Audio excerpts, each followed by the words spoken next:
Get ready because today has a ton of Dollar Tree Farmhouse DIYs, so stay tuned.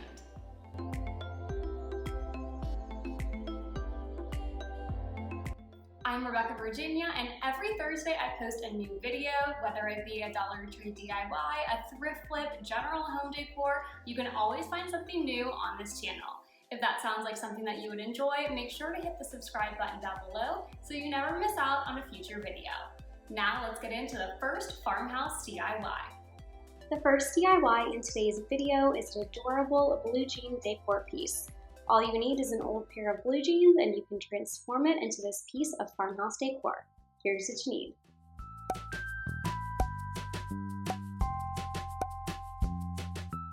I'm starting off with a sign that I actually got after the Christmas season. It's always really good to hit up your local Dollar Trees after the holidays because most of these signs are 2 for $1, so I got this great sign for only 50 cents. And I'm taking my Waverly chalk paint in the color, I think it's just called white, and I am painting the entire sign. Then I wanted it to kind of have a wood look to it, a little shiplappy, so I took some of my dark brown paint from Apple Barrel and I am just going all around the edges and kind of creating lines to mimic wood all down the center section of my sign. Once I had finished painting and I left all of that to dry, it was time to move on to the blue jeans section. So I'm just taking an old pair of blue jeans, but you could also go to the Goodwill or a thrift store and get them for a couple bucks and use them that way if you don't have an old pair of jeans. And I am just cutting all around the pocket. You want to make sure that you don't actually cut the inside portion of the pocket out because that's what we're going to be tucking the flowers into. I picked up these faux hydrangeas at the Dollar Tree and I'm just going to be tucking them down into the pocket. I kind of had the ones on the ends facing the sides and then I put 2 in the middle to kind of fluff up our jean pocket. Then I went in with some of these taller white flowers from the Dollar Tree and just stuck those in behind the faux hydrangeas. And I did adhere those down with some hot glue, but the hydrangeas stayed in place, so I didn't have to use any hot glue on them. And for our sign holder, kind of keeping with the rustic theme, I took my trusty old jute and just made a hanger out of that. Okay, now I'm going to show you how to make these burlap flowers. They are so cute and really easy to do. So you can use actual burlap, I did that on the larger one, or you can take this burlap ribbon from the Dollar Tree. And I took a piece about 6 inches. I didn't measure it, but you can measure it if you want to. I tried to go for 6 inches. And what you're going to do is pull the little strings that are running the long way. And this can take a while, but once you actually isolate the one string, they come out pretty easy. And once you get it going, you can see that I'm just removing all of those from the horizontal way going through our burlap ribbon. So once you have removed all of the burlap strands that are running horizontal, you are going to fold it in half. It's a little easier to do with the burlap ribbon because you do have that wire. The burlap fabric will be a little harder to work with, so if this is your first time, I would recommend the burlap ribbon because that wire does make things a little bit easier. And then once you have folded it in half, you are just going to start rolling it up. So the tighter the better.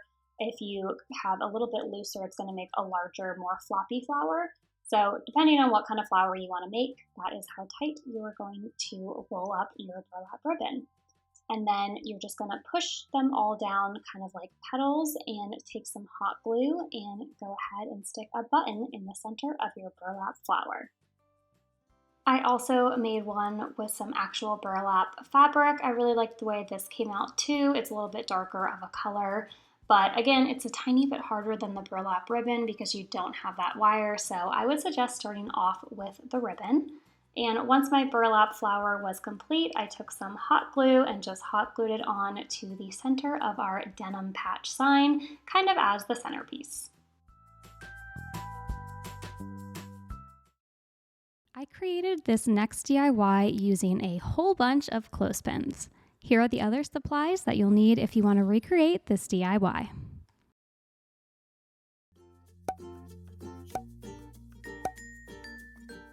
This DIY is really easy and only uses like 3 supplies, so it's one that you can do really fast with not a whole lot of materials. And what I'm using is clothespins. So like I mentioned earlier, I was challenged to use a clothespin in today's video, and instead of just using one clothespin, I ended up using a whole lot of them. And I am taking a vegetable can, actually I think it was a tomato sauce can, but either way, it is an 8-ounce vegetable can. And I am just laying out all of my clothespins. I'm going to be hot gluing them upside down.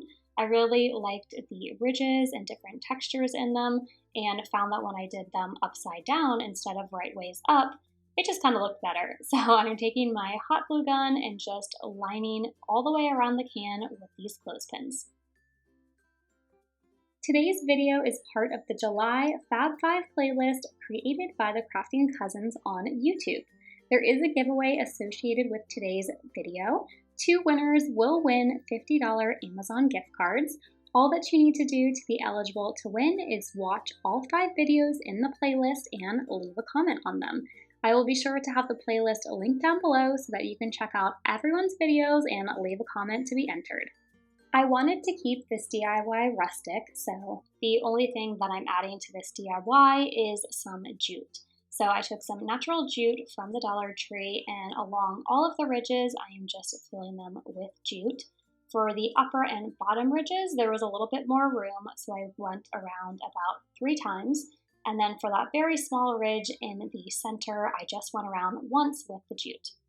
I really liked the natural colors of this DIY, but if you wanted to add in some color, you can go around the ridges with ribbon or maybe some pearl beads that they sell at the Dollar Tree. You can really make this your own and use whatever colors or materials that you would like to.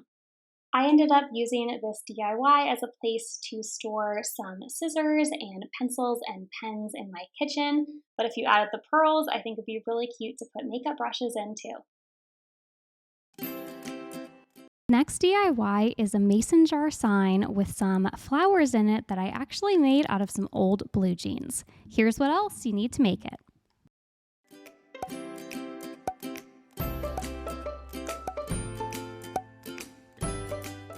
To start off, I am taking a sign from the Dollar Tree, and it is one of their beach signs. You'll have to let me know in the comments down below if your Dollar Tree ever got any of the beach stuff. I got this at a Dollar Tree in Virginia, but it was still like 4 hours from the beach, so I'm not sure why we got beach things. But yeah, let me know if your Dollar Tree ever did.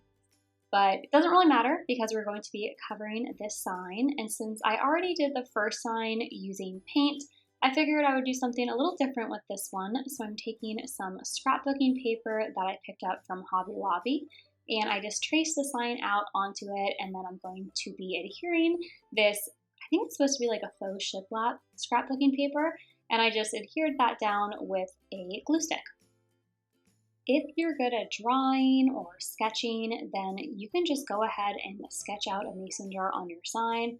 I'm not the greatest at drawing, so I just headed over to Google and I just put into Google mason jar image, and this is one that came up. So I printed it out in a size that I thought would fit my sign, and I am going a little bit old school. Instead of using a Cricut or any vinyl, I am doing this graphite method, and what you do is just cover the back of your image with a pencil, and you have to press pretty hard because you really want that graphite to show up on it. And then you will just place the mason jar wherever you want it to be. And with a pen or a bit of a sharp tool, something that's going to leave an impression, you are just going to trace out your image. And it's really cool because after you are done tracing out your image, when you pull back the paper mason jar, it will have a traced out version for you. To keep it rustic, I went ahead and used hot glue and jute, and I am just outlining the traced image. If you wanted something a bit more modern, you could go in with maybe some black or white paint or a marker. But again, I wanted to keep it a little rustic, so I decided to use jute and I just traced out the entire image. The actual flowers are going to be made out of denim, but I still wanted them to have stems, and this is why I can never throw away anything. These are stems from flowers that I used in a totally different DIY, I think way back in the fall, and I still had these and I knew that they would come in handy. So I went ahead and just hot glued those down. And this is also when I realized that I probably shouldn't have put the jute at the top of the mason jar, but I ended up going over it so that it looks like the flowers are actually inside the mason jar, not in front of the mason jar. Now I am moving on to making these really cute, very rustic Americana denim flowers. So I'm starting off by just cutting out a piece of denim, and this one was about 6 inches in length, but depending on the size of the flower or the thickness of it that you want to make, you will change up the sizing of it. And then I took hot glue and just made sure that when I folded it down, it was adhered. After your denim is adhered together, the part where it's actually folded and not just held together by the glue, but the folded section, that is what you're going to be cutting through. The first time that I did this, I did it the opposite way, and it still comes out really cute, but if you want to make the exact flowers that I'm making in this video and have them have the loop at the end of them, then you're going to want to cut through that fold so that the loop stays intact. And next is very, very similar to the burlap flowers that we made earlier in this video, and you are just going to take the end of our denim roll and start rolling it. And I'm again pushing down the petals, kind of making the flower a little bit bigger and blossom, and just adhering it in place with a little bit of hot glue. And then this flower I decided to leave as is, but I wanted to make another one for you all because I'm making a bunch of them. And just in case it was confusing, I'll show you one more time. So you're taking your denim. This is a scrap piece, so this would be a little denim flower. And again, I am making the cuts where the fold is so that the loop is maintained. And after I have made the cuts, I will just start rolling up the little denim into a flower. And I ended up making a bunch of these denim flowers. Same with the burlap flowers. I really like to do these when I'm watching either my favorite YouTuber or a TV show because they're just like a fun, easy task you can do while you're watching TV. And I have a whole bag just filled with these whenever I want to use them on a project. And the one that is a little bit darker denim I used with a ripped denim, and I put a button inside of it. And then I couldn't resist adding in one more little burlap flower in the center. This is also the point when I realized it looked like my flowers were somehow outside of the mason jar, not inside of it, because I had put in the stems after. So I just went over the stems with some more jute, so it really looked like the flowers were sitting inside of the mason jar. Let me know if you have ever made either burlap or denim flowers. My mom said she used to do these as a kid all of the time, so I would love to know if you grew up making them too. Our next DIY takes a peel and stick tile and a bottle of some iced coffee and turns it into a piece of decor. Here are some of the other items that you'll need to make this.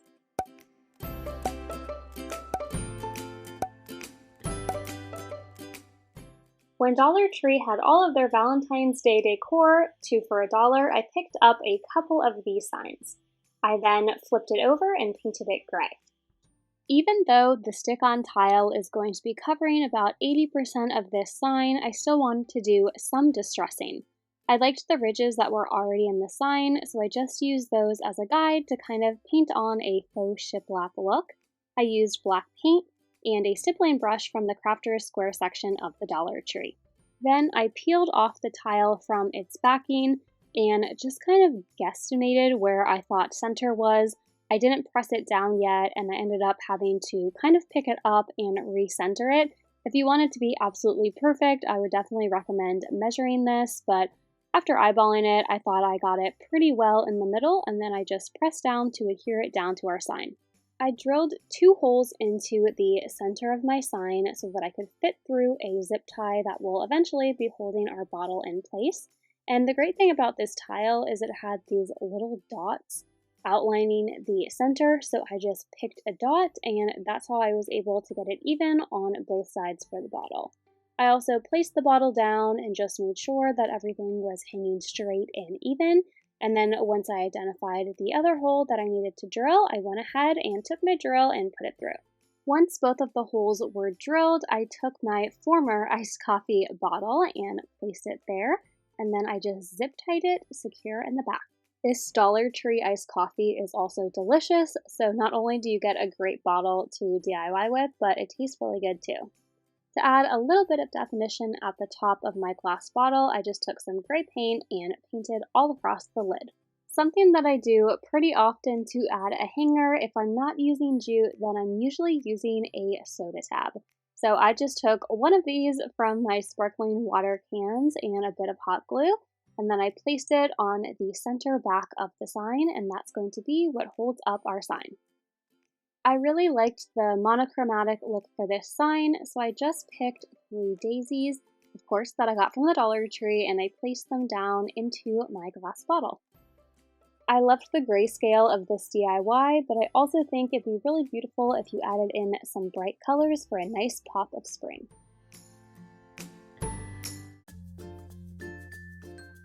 The next Farmhouse DIY is a Hexagon floral wall decor piece. Here is everything that you'll need to recreate this DIY.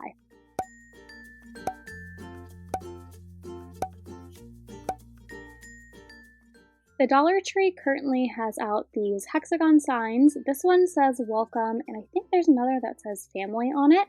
And I used my spatula tool to peel off the welcome sign that I can use for a future DIY. Then I just peeled off the rest of the sign, sanded any rough edges down, and painted it with some dark brown paint. I'm going to be using tumbling tower blocks from the children's section of the Dollar Tree all around my sign. So I just grabbed some stain and a microfiber cloth, and I'm just staining all of my tumbling tower wood blocks. Before hot gluing them down, I just placed them down onto my sign to map out how I wanted them to look. Then when I was satisfied with how that looked, I took my hot glue gun and individually hot glued down every single tumbling tower block all the way around the border of my hexagon sign. To create the pocket area that my florals are going to be tucked into, I just took a piece of foam core board, which is found in the school supplies section at the Dollar Tree, and now I'm just tracing out a small section of it that I can place on top of my sign. At first, I was going to use a paint technique to try to make this foam core board look like real wood, and then I remembered that I had some wood-looking scrapbooking paper, so I just cut that out in the same shape, and then just in case any of the edges were peeking through or the florals didn't cover everything, I did go ahead and just paint the entire piece of foam core board in a dark brown paint. Again, just in case any piece of this wasn't covered by the scrapbooking paper, it wouldn't be bright white showing through and would blend in more with the background. I used a regular glue stick to adhere down the scrapbooking paper on top of our foam core board piece, and then I applied some hot glue to the outer edges of our hexagon sign and placed our foam core board piece perfectly snug into our sign, and it left about half an inch of room for me to be able to fill with some of these really pretty florals from the Dollar Tree. Pretty much whenever I'm doing a floral arrangement, I try to have a filler, which is what you see me putting in right now. Then I try to have a thriller, which is my most exciting or prettiest piece that I want to be the centerpiece, which is going to be this set of peach florals and this larger pink flower. And then I like to have a spiller. So I have some of these white florals that are going to be coming over the edge, and this longer piece of greenery that I'm going to have hanging down the entirety of our hexagon sign. And when it comes to florals, it's really all about personal preference and the types of florals and shapes that you like to see in your own home decor pieces. Another tip is I don't usually hot glue down my flowers, especially when I'm just making an arrangement like this, because I like to play with the different sizes and layering. So I try not to hot glue it down because I like to go back in and mess with it. Even when I hung this up, I went back in and started shaping up the flowers in a different way. The next DIY is a wildflower candle holder. Here's the supplies you need to recreate it.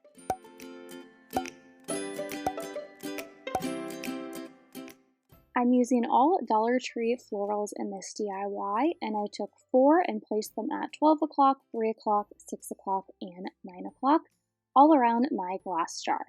Then I went in with some shorter flowers, followed by some bits of greenery in between the spaces of the flowers.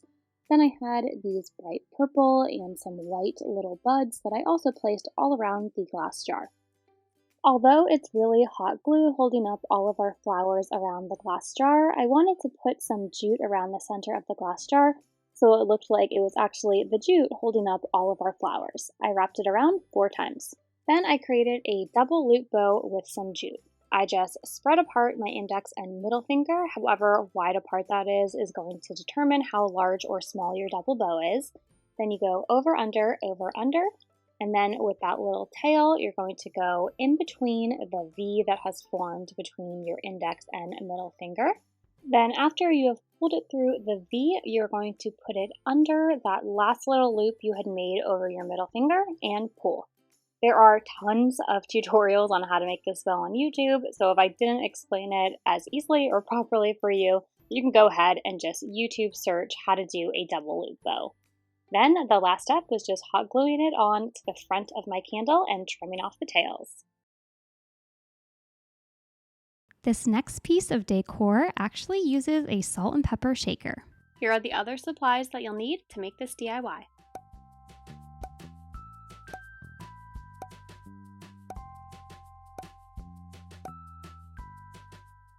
I started off with this small wood sign that I got from the Dollar Tree during Christmas time. Actually, after Christmas time, a good tip is to go after the holidays because they usually have holiday decor, signs, and all of that 2 for $1, which is a really great deal.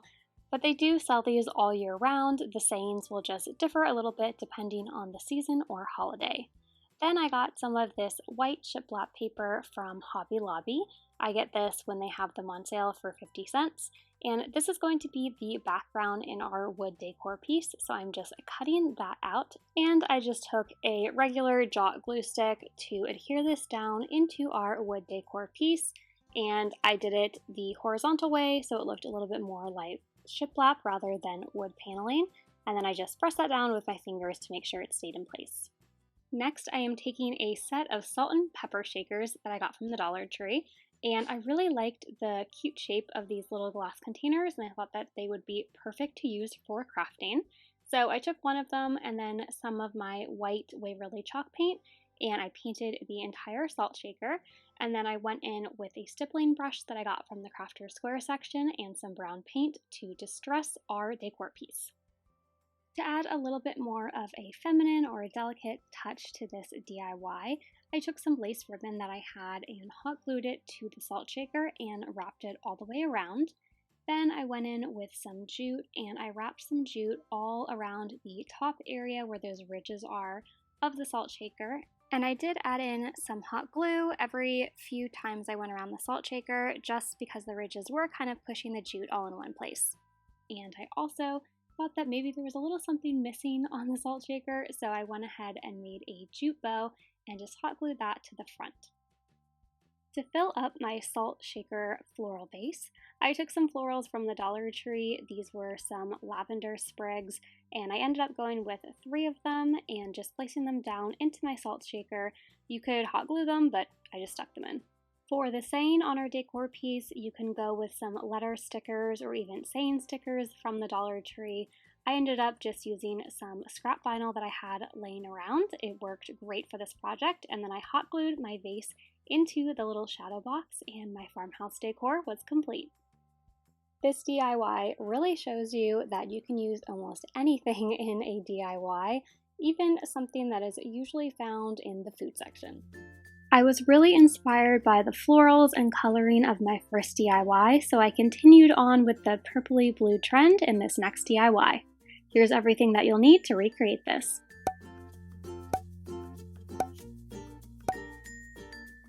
I got this gorgeous tin at my local thrift store for only 98 cents, so I thought it worked perfect in making a Dollar Tree DIY. I loved the galvanized look of this tin, but I tried to decoupage on it and you just couldn't really see anything. So I took all of it off, took the napkin off, took off the Mod Podge, and tried again with first painting it white. So I painted the entire tin white. I used Waverly chalk paint. Then I took these gorgeous napkins and just fussy cut around the flowers, and I'm going to be using these all along the bottom part of our tin. I got these napkins for 98 cents at &That. But I know the Dollar Tree has some really pretty summer napkins out right now too, so you might be able to find something there. Now to start decoupaging this down, I wanted to work with a smaller area, so I cut it in half, and then I'm taking my Mod Podge. I have to make sure I say that right. I always say Mod Podge, and it is Mod Podge, but it's hard when the words just get kind of strung together. But what I did is apply a little bit of that down first, then place the napkin on top, and then went over it with the Mod Podge. And I like to work with smaller sections rather than one huge piece. You'll see me cut this massive piece in a little bit because it's just easier to work with. The napkin gets less wrinkled. I find when you're working with a really large space, it can get wrinkled and maybe a little bit askew, doesn't go perfectly in a straight line. So it's just easier to work with a smaller piece. I also fussy cut out some pieces of the actual hydrangeas, some larger pieces that were on the napkin, and I placed 3 of those kind of sporadically just on the front of our floral vase. I wanted something to kind of break up the stark whiteness of the vase, so I tried lace at first but didn't really like how that looked, so I ended up using some white rickrack, and I just placed that all around the indentation. These purple flowers, I thought they were lavender, but the tag said something else, some name with an A, but I thought they were so beautiful when I saw them in the Dollar Tree. I know they aren't hydrangeas like in the napkin, but I thought it worked together really well, so I went ahead and put those down into our vase. Next up, we have a piece of farmhouse decor using a shower ring from the Dollar Tree. Here are the other supplies that you'll need to make this DIY.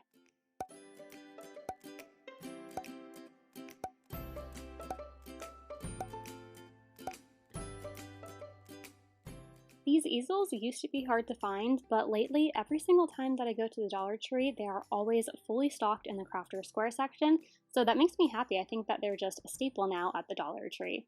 I'm using this for our DIY, and all of the areas that are wood finish, I'm going to take my Waverly white chalk paint and just paint it all white. I originally thought about just painting the actual easel, and then I realized it was a dry erase easel. I've seen dry erase easels, chalk easels, and actual canvas easels at the Dollar Tree, and I thought this one was canvas for some reason, but it was not. It was dry erase, so I ended up using some Mod Podge as well as some scrapbooking paper from Hobby Lobby. And as the centerpiece on our decor piece, we are going to be using a shower ring. I got these plastic ones from the Dollar Tree. I think you got like 6 or 8 in a pack. You got a good amount for only $1. And I added a little bit of Mod Podge around it and then some Spanish moss. I ended up going in with hot glue after this too. The Mod Podge worked, but it was just a lot faster to work with when I just used hot glue to put down the Spanish moss. Then I used some more Dollar Tree florals to kind of enhance our little wreath. So I took these small white flowers and then I took the little purple sprigs to add a bit of color into our wreath.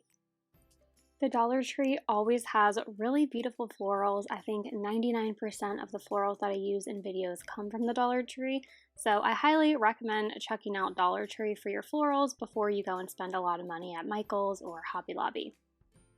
Then I just centered the wreath into the middle of our easel and took some hot glue and hot glued it down.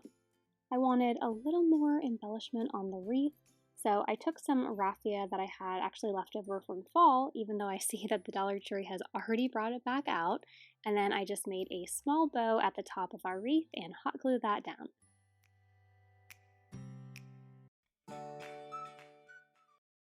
I have a free printable that I wanted to share with all of you. It's more of just a free printable, not really a DIY, although I did make this frame in one of my Valentine's Day videos. I made it out of 2 Dollar Tree frames. They are the faux wood frames from the Dollar Tree. They came out at the beginning of 2021, but they've had them all year long, and I ended up using a miter saw just to kind of create this multi-dimensional look, and then I ended up just painting it white with some chalk paint. So I will go ahead and link that above if you wanted to make the frame. Otherwise, I will be sure to link this really beautiful It Is Well With My Soul printable down in the description box below. The next DIY is a welcome sign using some brass rings from the Dollar Tree. Here's what else you'll need if you want to recreate this DIY.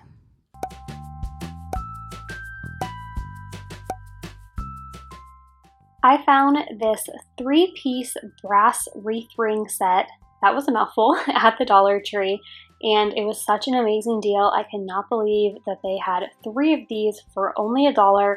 It was such a bargain. If you see these at your Dollar Tree, definitely pick them up because they are a gorgeous item. And again, I can't believe it's $1, but I say that a lot, and the Dollar Tree always surprises me. Then I got this smaller welcome wreath, and this was found near the crafting section, and I found the larger brass rings actually near the gardening section. And to tie the 2 of these together, I am taking some jute and just wrapping it around the top so that our welcome ring is now adhered down to our larger brass ring. I also wanted to give you some other options. I've seen so many of the welcome brass ring signs, but just in case you couldn't find it, you can always use one of these galvanized signs that are found in the Crafter Square section. After wrapping the jute around the 2 rings, I did add a little bit of hot glue to each end of the jute just to make sure that it didn't slip or move anything around. Now is the really fun part, or at least it was for me, and that is arranging all of these beautiful Dollar Tree florals. I didn't know if you guys were interested in actually seeing how I do my floral arrangements and all of my flower arranging, so I went ahead and just made one instead of showing you guys. Let me know in the comments down below if that's something you want to see more of, or maybe a tutorial on how to create floral arrangements. But as you can see, I just used some floral tape and a little bit of floral wire to adhere everything together. And yes, those are all Dollar Tree florals that are currently out right now. I loved all of the different peach shades. To hold together all of the different florals and some of the leaves in the floral arrangement, I used floral tape, but then to attach the floral arrangement to the actual brass ring, I used floral wire. And I didn't even have to use that much. I did 2 on the center area near the larger flower, and then I did 2 on each of the ends of the floral arrangement, and right here I ended up putting another one right underneath that larger flower just because that's the heaviest part of the arrangement and I wanted to make sure it stayed in place. The last step is to add a hanger to our wreath, so I just took a piece of jute and made it into 2, then just tied a knot at the end of it and hot glued it to the back of the wreath. Also, if anyone is having any trouble finding the supplies, I've seen the brass welcome signs quite a few times at my Dollar Tree, but I know that the 3-piece brass rings are a little bit harder to find. But if you can't find them, I would really suggest using one of the tomato planters that the Dollar Tree sells. They're out right now and they come with 3 rings, and all that you would have to do is take some metallic spray paint and spray it and you would have your own brass ring. The next craft in today's video is a faux leather-handled trinket tray. Here are all of the supplies that you'll need to make this DIY.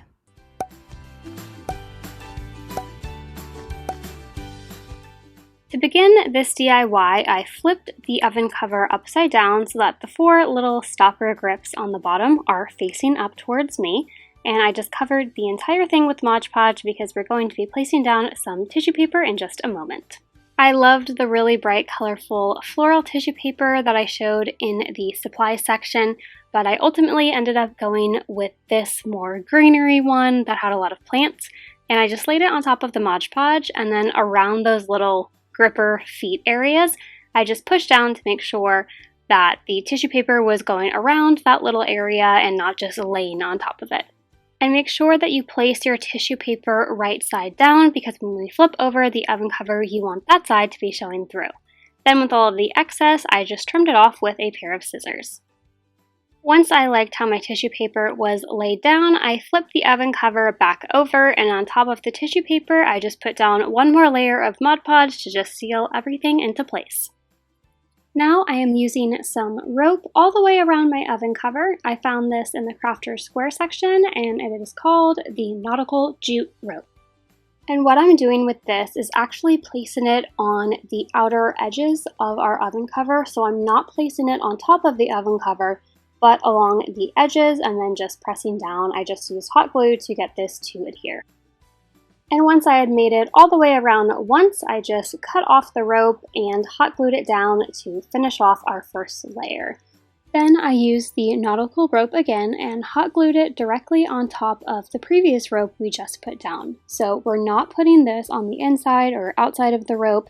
but actually directly on top. This way it creates a more dimensional decor piece. And this rope is a little different from the mesh tube I showed you in the supplies video, so that's just me showing you the label of what it looks like when you're searching in the Dollar Tree. And once we finished with the nautical rope on our tray, it was time to move on to the handles. And to create the handles, I am using some of this faux leather ribbon found at the Dollar Tree. And I just guesstimated the lengths. I didn't measure anything, and I kind of just stuck the ribbon underneath of our soon-to-be tray to kind of see what position I liked. I tried some longer handles, some shorter handles, and this is just what I ended up liking. So once I found that length that seemed perfect to me, I went ahead and hot glued it down and then cut off any of the excess. Then moving on to our second handle, you can see again that I'm just positioning the ribbon at different lengths to see how it matches up best. I would recommend cutting 2 exact pieces before you decide to hot glue it down because, again, I was just guesstimating, so I was trying to figure out if these actually matched. But once I thought that I had the lengths even, I went ahead and hot glued the ribbon down and then cut off any of the excess. And then these gold thumbtacks are an optional addition. You can leave the tray as is, but to make it look even more high-end, I wanted it to look like these thumbtacks were actually holding up the ribbon instead of the hot glue. So I went ahead and just took 2 per side and pushed them in through the nautical rope. And the great thing is that the nautical rope was thick enough so the little pokey part of the thumbtack actually didn't come through. But if yours are a little bit longer, what you can do is just put a dot of hot glue on the end of that pointy thumbtack, and then you don't have to worry about it accidentally poking you. I love how this tray came out. I think adding in those gold thumbtacks just gave it another high-end touch.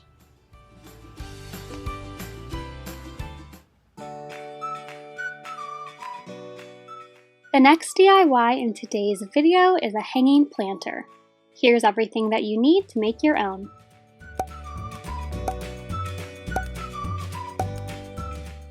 The first step in this DIY is going to be taking a bunch of tumbling tower blocks. I believe I have 12 there, or eventually I'll have 12, and I am just staining them with a brown stain. And I was actually out of my Waverly stain, so I just made my own by taking some dark brown paint and mixing it with water to create my own stain. And I'm also going to be using some wood beads in this DIY, so to make it a little bit easier to paint them, I put all of them on a kebab stick. That way they were just all in a line and a little bit easier to paint, and then I just did the exact same thing using my homemade brown stain. I covered all of our wood beads. And once all of this was dry, it was time to start assembling. And this was really fun. It just reminded me of playing Legos when I was a kid. And I actually was using 3, but I decided that that was a little bit too large for at least what I had in mind. So later on in the video, I take this apart and I turn it from 3 tumbling tower blocks to 2. So if you want to create the one that you saw at the beginning of this video, then you don't have to make the same mistake that I did, and you can just go ahead and start with 2. But what I'm doing is placing down the 3 in this video and then the 2 beads and then adding another layer, and I did 3 tall, so each side would have 9 of these tumbling tower blocks.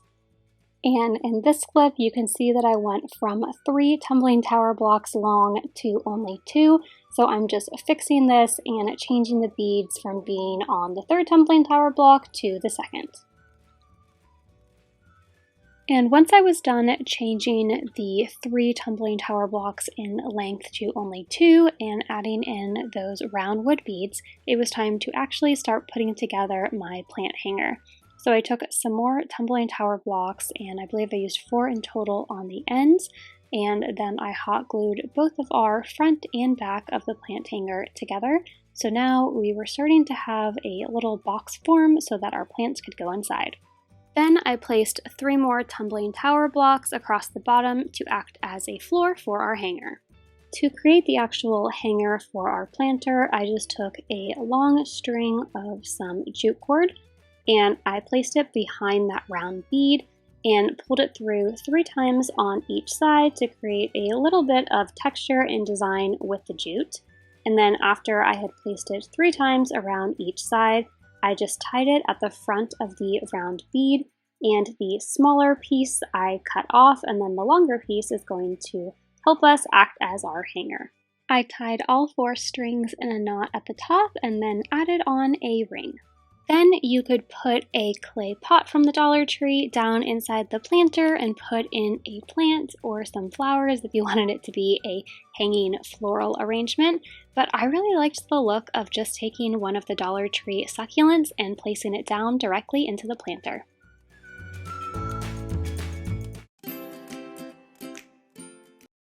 Next up, we're going to create a faux ceramic floral vase. Here's what you'll need to make it.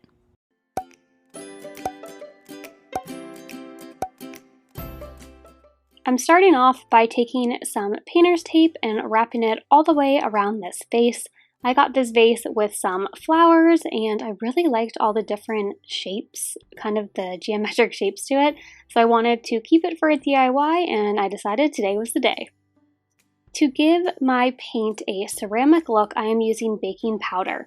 Now I did use baking soda at first and it completely did not work out. I know I've seen quite a few YouTube videos where people say you can use baking soda, so maybe give it a try because it is cheaper than baking powder, but it just did not work at all for me. I'm not sure why.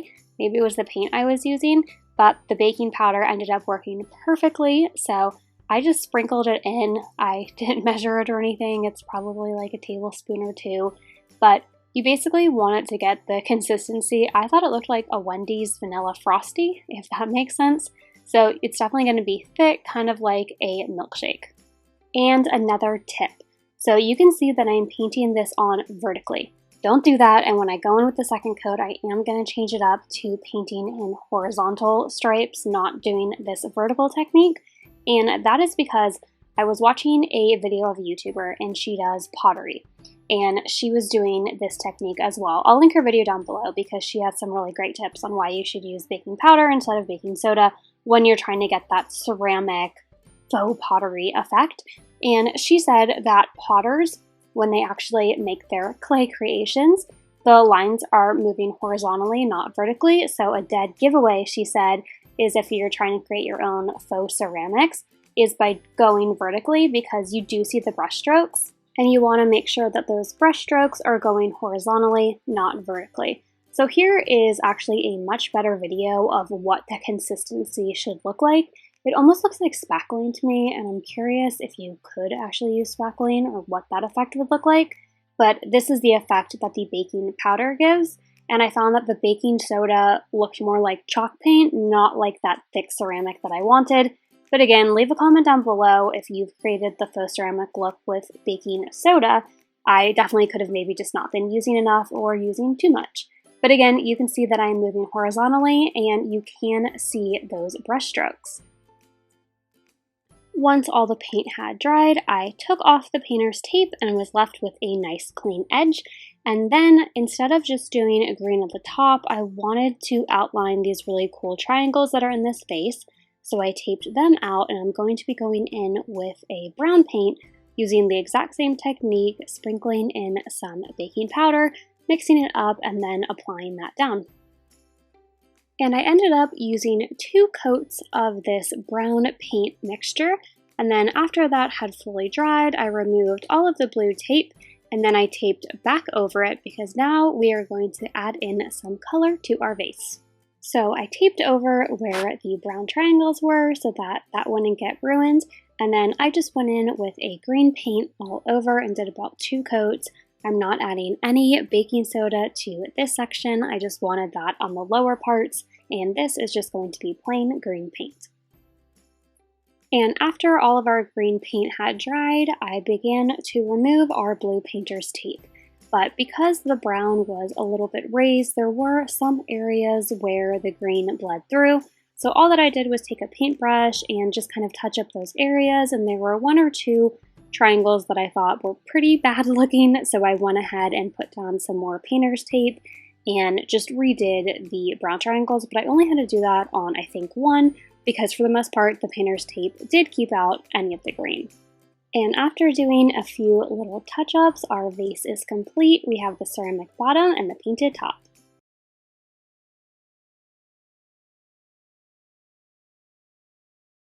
DIY utilizes some wood supplies from the Dollar Tree to turn a perpetual calendar into a desk organizer perfect for jotting down grocery lists. Here's what you need to make it.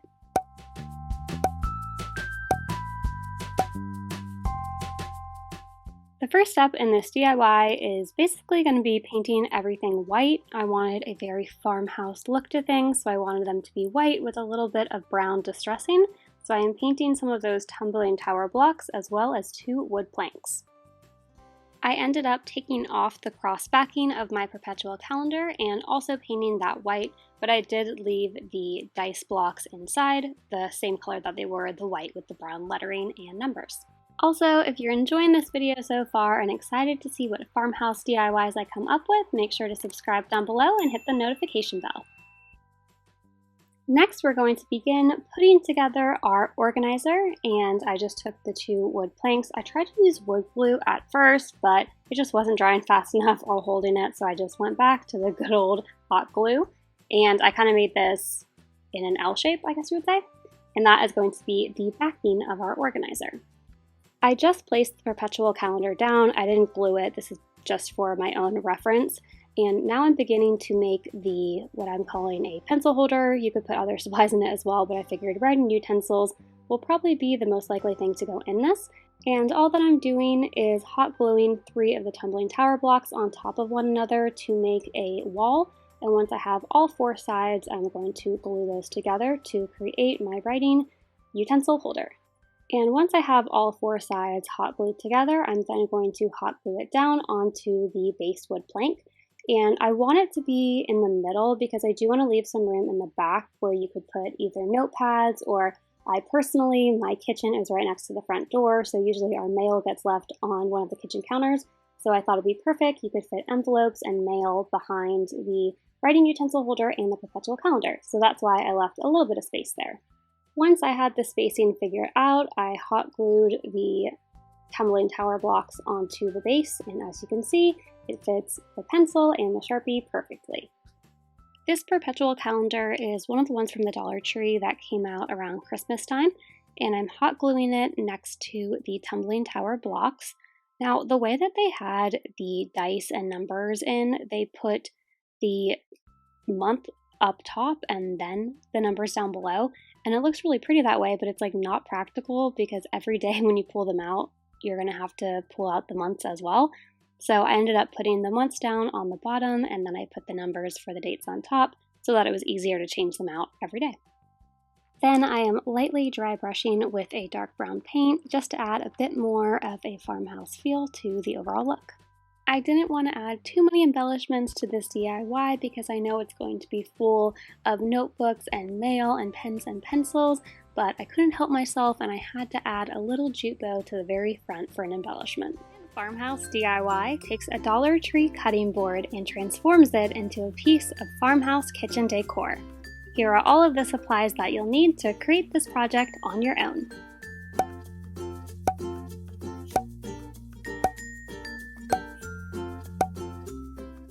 To begin this DIY, I am taking my Dollar Tree plastic cutting board and some jute that I got from the Crafter's Square section.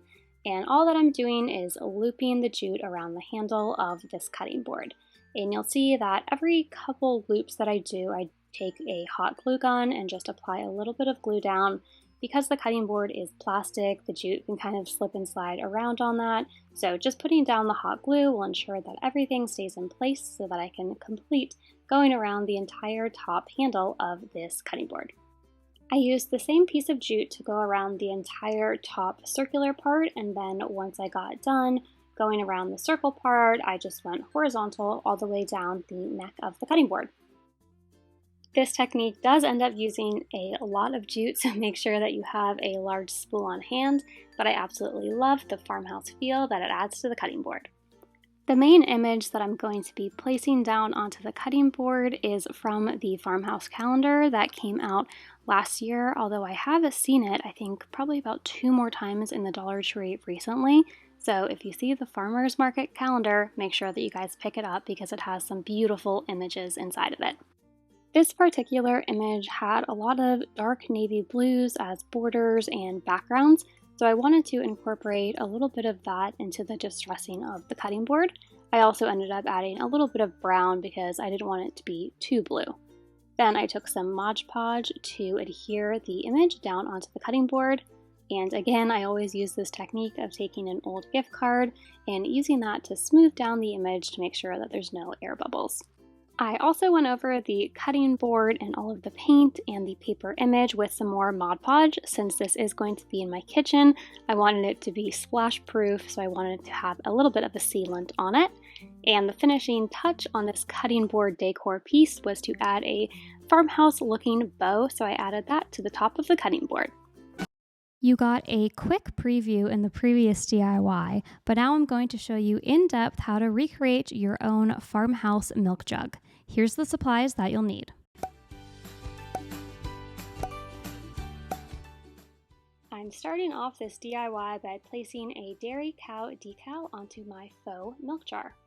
If you don't have a cow sticker or a decal, you can just print out a silhouette image of a dairy cow on Google Images and either glue it or put some tape on the back and tape that down. I'm painting the inside of the milk jar brown where the cow is. That way, when I remove the decal after covering the jar in white chalk paint, I will have a brown silhouette left where the decal sticker currently is. I'm painting the inside instead of directly underneath the decal because when I remove that cow sticker decal, it has this really strong sticky texture, and I was scared that when I peeled it off, it would also peel up any paint that was directly underneath it. So again, that's why I'm painting inside of the jar instead of outside.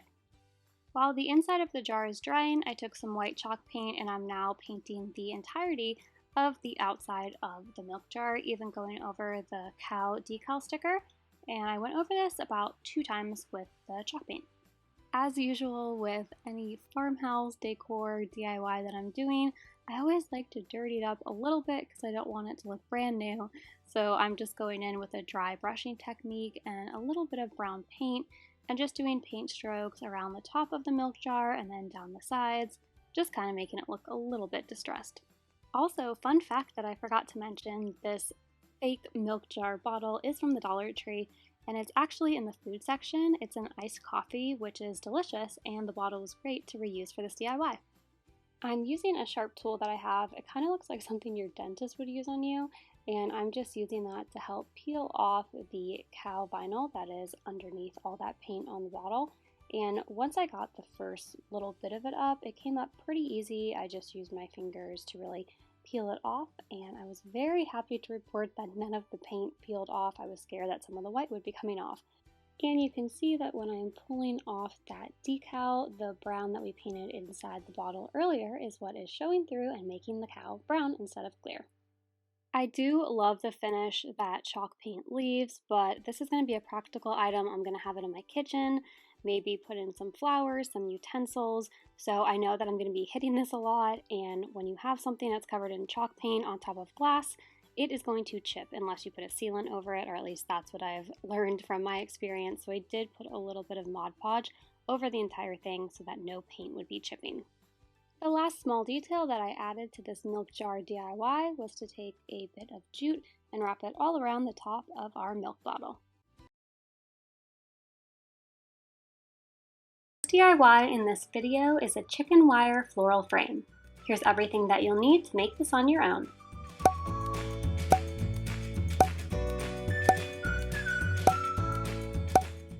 I'm starting off this DIY using one of my favorite frames from the Dollar Tree. I think I've used like 4 of these in DIYs. They're so beautiful. It's this gorgeous faux wood. If you see these frames, definitely pick them up because they are perfect for DIYs. I love the wood texture because no matter what paint color you put on top, that texture still shows through. And for this particular DIY, I'm going to be taking a fairly light gray color and I'm going over the frame 2 times. I don't want it to be a really thick heavy coat, but I do want it to be covered, and as you can see, that faux wood texture is still peeking through.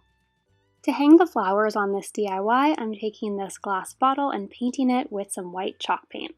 I mentioned this in last week's DIY where I made a faux milk jug, but these glass bottles are actually iced coffee bottles that you could buy at the Dollar Tree. Not only is the iced coffee really delicious, but I absolutely love the shape of them, and they are great to use in all DIYs. And of course, it wouldn't be a farmhouse DIY video of mine if I didn't dirty up this beautifully painted glass jar that I just did. I love adding in a little bit of brown paint to just distress things. I think it adds a farmhouse touch and makes everything not look so brand new. So I'm just taking a dry brush and a little bit of brown paint and just going over this jar.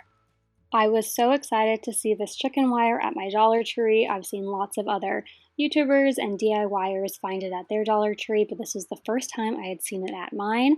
And I will say, if you have some gloves, you might want to put them on because this chicken wire was kind of tough and painful on the hands. It definitely pokes you. So props out there to anyone who has chickens or uses chicken wire because this stuff is not soft. And all I did was unroll it and it came out in a long sheet. Again, this stuff was a little bit challenging at first to work with. When I unrolled it, it just wanted to pop back up in its rolled form. So I did take two of my large books, so we got Dracula and Great Expectations over there, and I just placed them on top of the chicken wire and left them for about 30 minutes because I wanted the chicken wire to be a little bit easier to work with and not keep popping up on me. The books did help to make it not pop up so much, but as you can see, when I lined up the chicken wire on top of the frame, I did put the two books down on the one end, and I'm using binder clips to keep the chicken wire in place. So I added hot glue, put the chicken wire in it, and then binder clipped it. And this was a little bit of a long process, but it was the only way that I could get the chicken wire to stay down with the hot glue. I'm sure if you had a staple gun, that would work too, but I don't have one, so hot glue it was. And I found that a little bit of a quicker process was just using the binder clip to keep down the chicken wire and then just going right over that with hot glue. Once the glue dried, I could easily get the binder clips off of the dried glue and the chicken wire, and it sped things up a little bit, so I just placed down the binder clips and then went ham with the hot glue, just making sure that all the chicken wire was down in place and wasn't going to pop up on me. To cut the chicken wire, this is a little tip I got from my friend Sammy at Unicorn Dust Designs, and she recommended these nail trimmers for dogs that are found at the Dollar Tree, and they work amazing. They cut through everything, wood dowels, chicken wire. This is just a really great $1 tool to have. And now you're just going to continue putting down the binder clips and hot gluing the chicken wire down to the frame. I know that the Dollar Tree Crafter Square section has some of those clamps that you can get. That would also work, or you could just use binder clips like me. I'm pretty sure I have those clamps somewhere around my craft bin, but I couldn't find them at this moment, so the binder clips came in handy. Once I had all three sides of the chicken wire glued down to the frame, I used those dog nail trimmers to trim off the excess bit of chicken wire and then continued the exact same process using the hot glue and the binder clips to adhere the last side of the chicken wire to my frame. Then I set aside the chicken wire frame and began to work on the glass bottle. I started off on the bottle by taking some jute and wrapping it all the way around the top of our glass bottle. I did this, one, because I think it adds a really cute farmhouse touch to the glass bottle, and two, because this is going to help us when we are placing the bottle onto the chicken wire frame. So to get the bottle onto the chicken wire, I am taking a longer piece of jute and I am wrapping it around the bottom section of the neck of our glass jar, and then I just tied a knot to secure that in place. After I've placed the knot behind the neck of the glass bottle, I went ahead and placed it on top of the chicken wire frame and figured out exactly where I wanted it placed. Then I put the little jute strands through the chicken wire so that I knew exactly where I wanted to tie it. Now here is where I ran into a little bit of a problem, because when I flipped the frame over to tie the bottle into place, I realized that this chicken wire was super sharp, and if I didn't do something when I hung this up, it was going to scratch the paint off of my walls pretty quickly. I trimmed down the chicken wire as best as I could, but it was still really pokey, really sharp, and I didn't want to ruin my walls, especially since I rent. So I just went over all those little pokey sharp points with a glue gun, and it kind of created this barrier between the sharp chicken wire and my wall. So this worked really well. You could also put down some felt fabric over top of it, but the easiest way was to just go over it with some hot glue. A little trick that I do for a frame, if it doesn't have a holder or anything on the back of it, like this one didn't, is I take a soda can tag, or a seltzer water tag if you will, and I just hot glue that to the back, and that acts as the perfect holder for our picture frame. Also, if you're wondering what that little black tag is, it's actually a pipe cleaner, and I use that to hold the place of where I wanted the bottle to be when I had turned it over and realized I had to go over everything with hot glue. After securing the bottle to the chicken wire frame using the jute and just a simple knot, I added some florals as an embellishment, as well as a little jute bow to the front. I had so much fun creating this DIY and using chicken wire for the first time, and I definitely plan to use it in some future DIYs. Last modern farmhouse DIY is a candle holder made out of a tuna can. Here's what you need to create this DIY that looks great during the day and even better at night.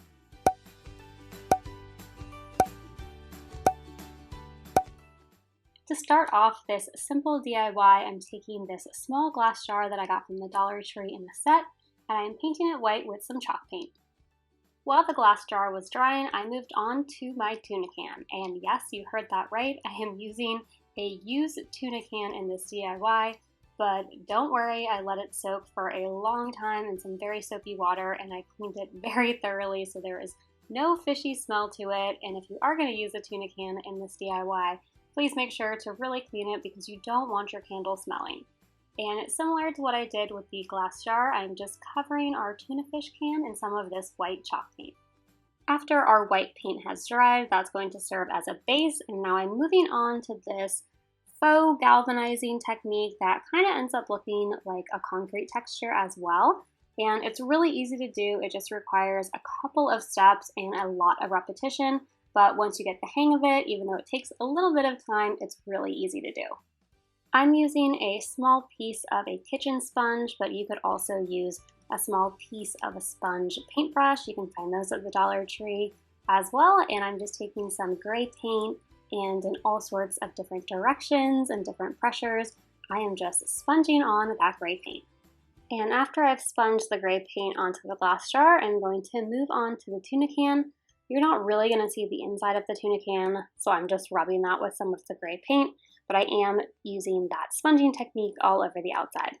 Now to begin to really create that cool effect, I'm doing the exact same thing but with black paint.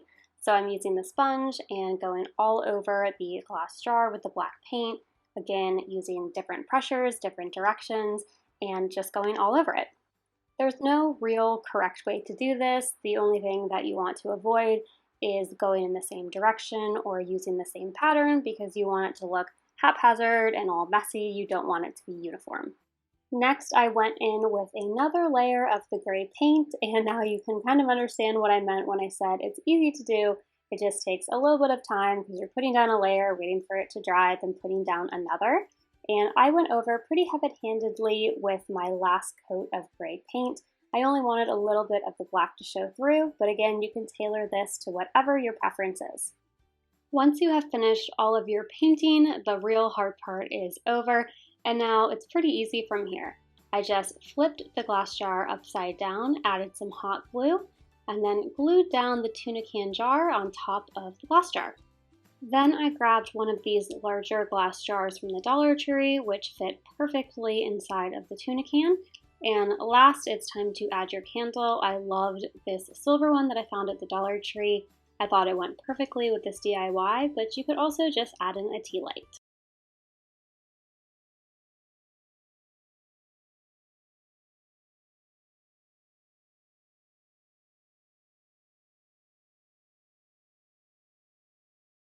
I live in an apartment, so I didn't want to make a wood round for my front door, so instead I wanted to do one like a Lazy Susan that I could put on my coffee table.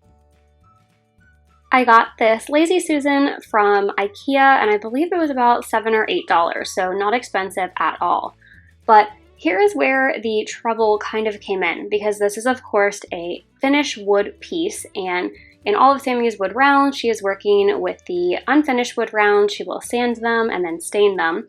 But I didn't want to sand this one, so I thought I would just try using the Waverly stain and just kind of see what would happen. And shockingly, spoiler, this ended up working really well and came out really great. The only trick was that you must wait until the stain is completely dried. And you'll see me, I'm using a microfiber cloth, just like Sammy recommends. I got this one from the Dollar Tree. And I am making really precise, smooth, even lines across the wood round. Since this stain is just gonna sit on top of our wood round, you know, it's a finished wood round, so it's not gonna be seeping into the wood like it normally would. You have to be really careful with what design you make, so I'm making those straight lines to mimic wood grain, but if you did a zigzag or a different pattern, the stain is going to dry in whatever pattern that you are using, so that's why I'm going very slowly, very methodically, and just making these lines. I only filmed myself doing the first coat, but I end up doing 2 coats, and I absolutely love the rich color that it gave, and it really does end up looking like wood grain. I was really impressed by it. I will link below the exact video that I am following from Sammy at Unicorn Death Designs. But basically it's going to be having stripes on it. I'm going to be using some paint. And first I need to find center because I'm going to tape off center and paint one side of this. So I had to bring out the tape measure and try to figure out what center was, which was kind of hard because it kept spinning around. So that took a little bit of time. And then once I found center, I went ahead and just taped that down. I'm using a Dollar Tree paint tape and it ended up working pretty well.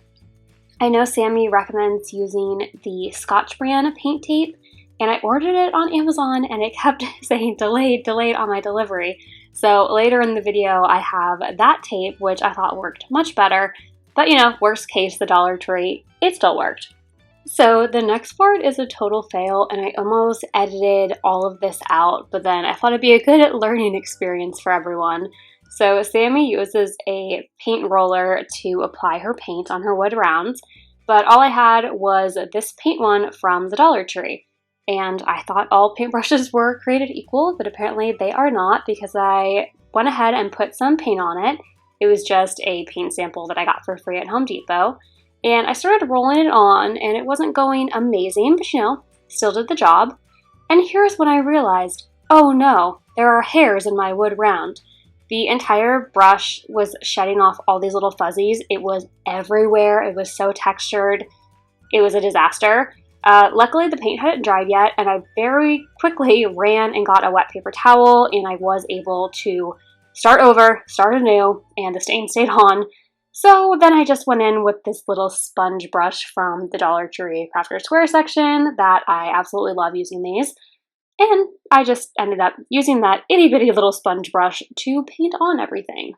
So I would just recommend either use a large sponge brush or go ahead and invest in a nice roller brush because you do not want to have all those little fuzzies left over in your wood rounds.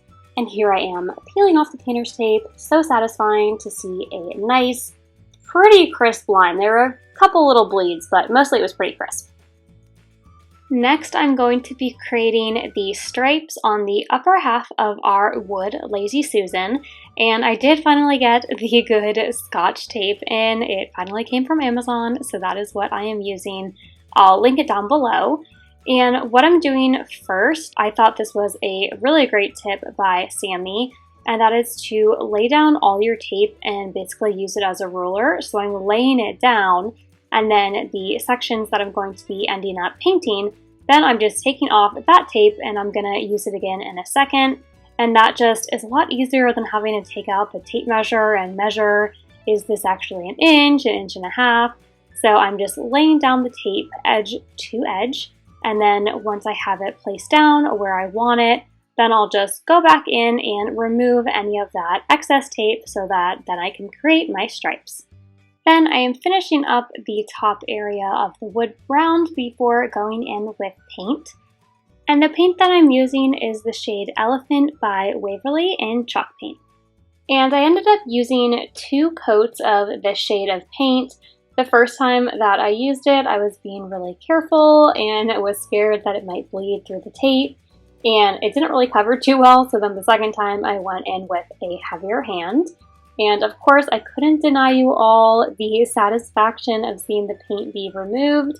And I have to say this paint did work better than, this paint tape did work better than the Dollar Tree one. As you can see, the lines are really nice and crisp, and I was super happy with the end result. Then I am adding on a stenciled word. So the stencil vinyl that I'm using is Oracle. That is what Sammy suggested, and it worked out very well. And the word that I chose to use is gather. So after I placed down the stencil and just made sure that it was completely adhered, I did go in with a very light layer of Mod Podge, just so that when I go in with my white paint, the Mod Podge just helps make sure that none of the paint bleeds out of the stencil. I ended up doing 2 coats of white paint just so that it was a nice and opaque color. And then I just peeled off the stencil, and some of the areas when I was peeling, I had to use my little weeding tool from Cricut just to make sure that everything was nice and weeded. And I was really pleasantly surprised with this stencil. There was no bleeding except for one tiny little bit of bleeding on the side, and that's where I missed an air bubble, so that's my own mistake. But other than that, the stencil worked great and it peeled off nice and easy. I was so honored when Sammy asked me to be the co-host for this month's Try It Tuesday. Sammy has helped me so much with my YouTube channel. I can't even begin to name the ways that she has helped me out. So I was so happy to do this wood round in honor of her.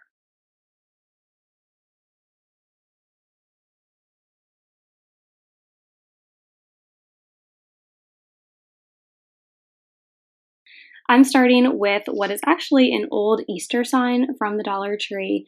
I just flipped it over so I'm working with the plain cardboard side. And then I just cut out this really cute rainbow SVG and placed that down onto the white sign. Now the flowers that I'm using are from Sola Flowers. They sent these to me, but they're not paying me to say that they're amazing, but I'm gonna say it, they're amazing, and I absolutely loved them. They're the same ones that Liz used in her video. She also used the Sola Flowers, and they're having a big 70% off sale on a lot of their favorites. So I will put a link down below if you guys want to check these out. But they're so cool because they're wood flowers, but they're really soft and like malleable. I was just amazed by them when they came, and they come in a whole assortment of colors, or if you wanted to make your own, they have plain ones and you can buy the dye. But I thought they worked so perfect with these rain boots, and I really liked the idea of the little flowers popping out of our rain boots. Since the flowers were really the focal point of this entire DIY, I just kept the exact same jute hanger that the sign originally came with. So I just popped that through the holes and I was done.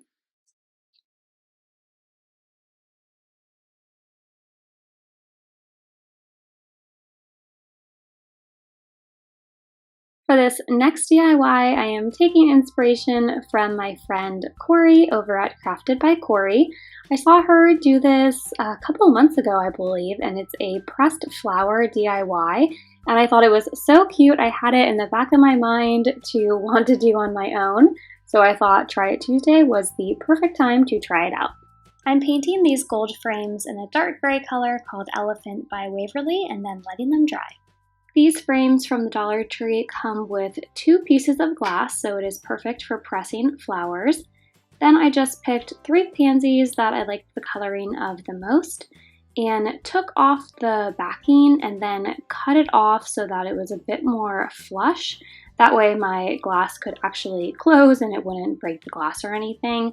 So I'm just peeling that off and then cutting off the back and then arranging them. And once I had them arranged in a way that I liked, I took the top pane of glass and put it over our pressed flowers. And the last step is just putting our glass panes back into the frame. You want to be careful with this just because it will be a little bit more 3D because we did put some flowers in there, and then you just close it down. Also, Corey had added a little bloom vinyl decal in the corner that I thought was really cute, so I did the same thing with some lavender colored vinyl.